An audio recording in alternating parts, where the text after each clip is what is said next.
Hi traders, this is Forex James, and in this video episode, we'll be talking about harmonic patterns and how I use them for trading. Many of you have probably seen these patterns. This is four of the most common patterns: the crab, butterfly, the bat, and the Gartley.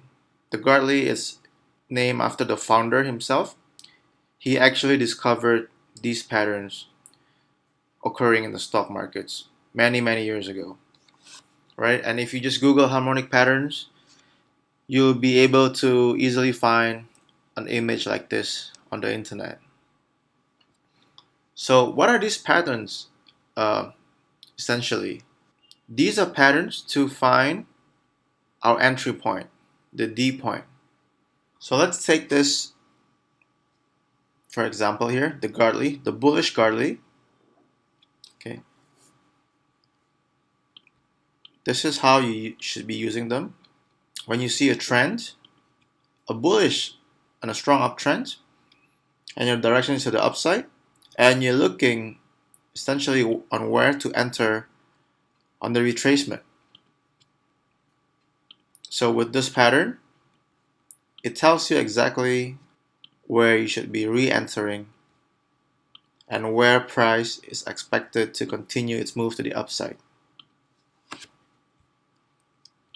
All right. So traditionally, if you're trading the pattern on a standalone basis, there are measurements of the different legs here. So this is here a retracement of this from A to B. So this is where the C would retrace to the 38.2 or 88.6.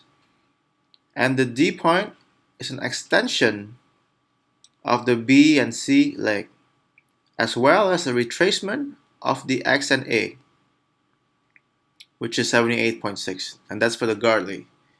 Because I'm a discretionary price action trader, I find all these measurements to be a hassle for me, because first and foremost, I still look at price, and I would just simply look at levels of support and resistance or supply and demand to find turning points in the market.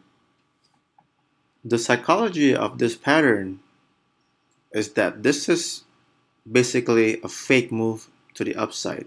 This move here is meant to trap the buyers into thinking that price will actually break the A, but instead it made another push to the downside. This is what we call the bull trap. It traps the bulls into entering the market here.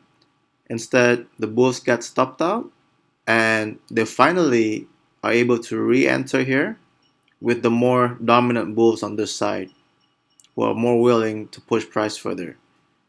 Okay, remember, because in order for price to go up, there has to be buyers, and buyers could only buy from sellers who are willing to sell. So basically the sellers see this C to D move and they're thinking, oh, the market is going to the downside. I want to jump in and sell until it hits demand. And this is where the big pack of bulls, they just jumped in and pushed price to the upside. And for my own trading personally, I'm not a big fan of the crab and the butterfly because of the extension of the leg. Because in that case, I wouldn't know where to put my stop loss. I have to look at the previous level. For example, this bullish butterfly here. I would have to look to the left and find a previous level to put my stop loss. So I usually just trade the bat and the Gartley, because with these two patterns, I would just place my stop loss a few pips below point X. And should this pattern make a new low right here, for example, and my stop loss would have been over here, I would know that I'm out of the game. My guess was wrong. Price did not retrace and bounce to the upside, but it actually made a new low past this point, and therefore I'm out. All right, so here's the chart, and let me show you how I adjusted my fibs here. I simply changed some of this levels and descriptions. Crab butterfly, I added the 1.27 and these two levels as well. I named them after the respective patterns right there.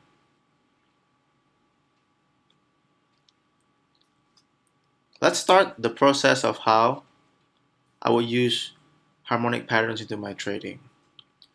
So as usual, first and foremost, when I look at price, I ask myself, where is the direction? Where is it going? Where is it headed to? It's as simple as that, right? So let's take this channel, for example, here.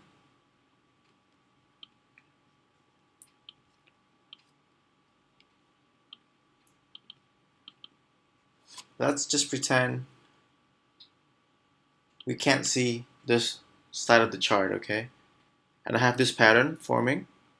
Immediately, when I see price bouncing off this pattern, this trend line, my direction would be to the upside because then price would still be traveling in this channel.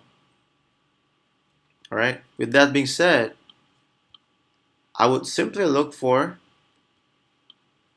a level where I can re-enter the market to join the bulls here. So first thing is always the direction and the state of the market, of course. Second, we look for levels. And I can see here, this is a good demand level. See how price just bounced off? And second time it came back, it bounced off as well. So let's look at this area here for a second. Use a black. Red is just too bright. This was support, tested again, and support one more time here. And if we zoom in into our H4, we could probably find some sort of a pattern here. All right, let's take a look at this one here. I've pulled my fibs here. This is the X point, A, B, C, and D. And as I've mentioned earlier, this is the bull trap that trapped the bulls into buying. And this move here is actually to trap the sellers into thinking that price would break lower.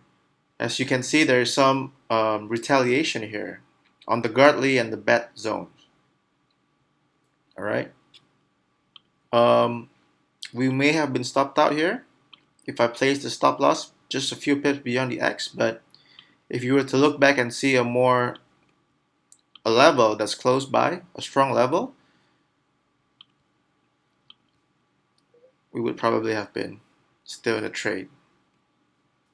Okay, there you go. So price basically respected this demand area here. And remember, for this pattern to work is for it to simply hit the B point. The first profit target is the B point, where previous support turned into resistance. That's the first take profit level. Right, let me just mark them for you.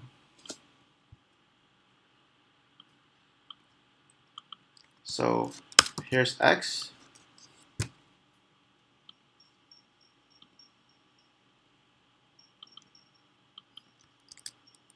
A,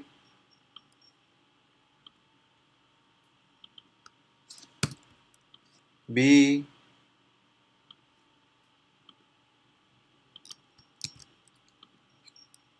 C, and D. Should price move and hit the B point and it reverses to the downside, that still counts as a successful pattern. The pattern is still a working pattern. Right? Let's take a look at another example on the Euro-Yen pair. Whenever you see an M move like this, just simply draw your fibs. And you see that this is actually a butterfly pattern. The butterfly pattern could extend all the way to 1.618.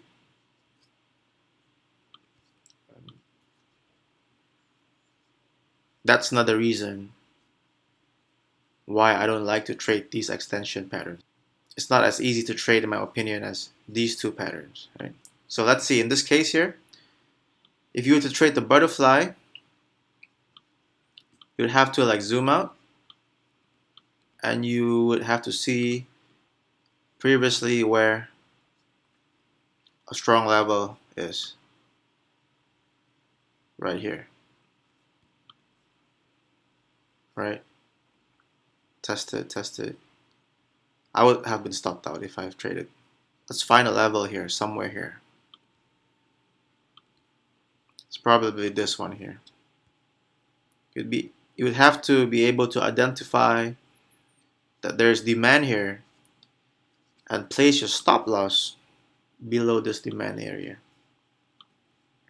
And this is why I'm not a big fan of the butterfly and the crab. So let's take a look at a few more examples on how I would trade the bat and the Gartley.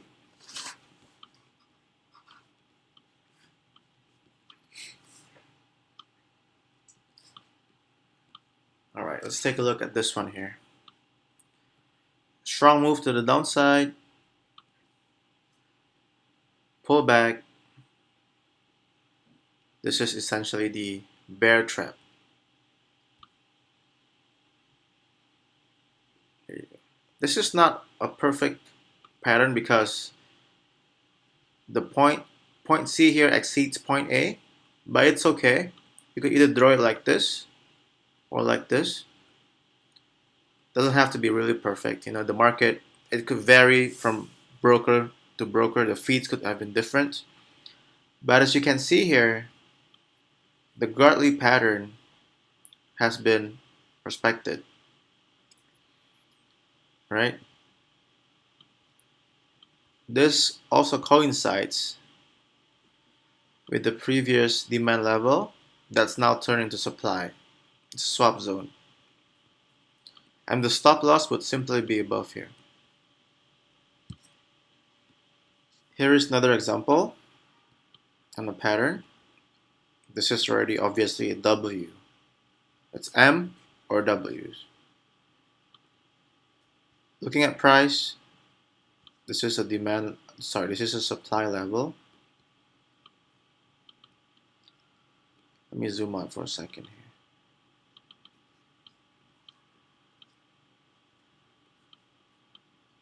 Yeah, this coincides with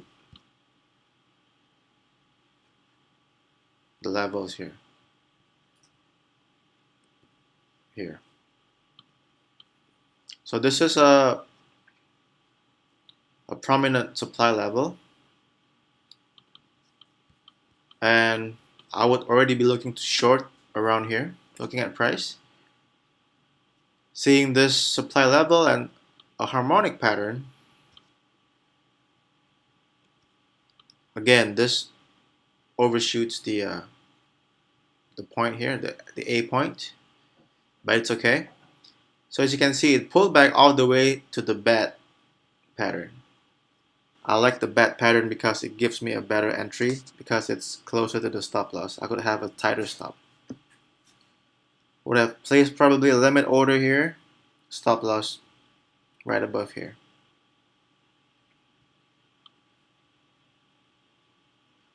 Alright traders, in a nutshell, that is how I would incorporate harmonic patterns into my trading. Number one, look at price. Number two, we look for the turning points. And if it coincides with the harmonic pattern, it gives us an extra confidence to enter into the trade. Let me know what you think. If you use harmonic patterns yourself in your trading, feel free to drop me a comment. If you have any questions, or if you think there's a better way we should be trading these patterns. Any feedback is appreciated, and if you enjoyed the video, don't forget to thumbs up, and thanks for watching, guys.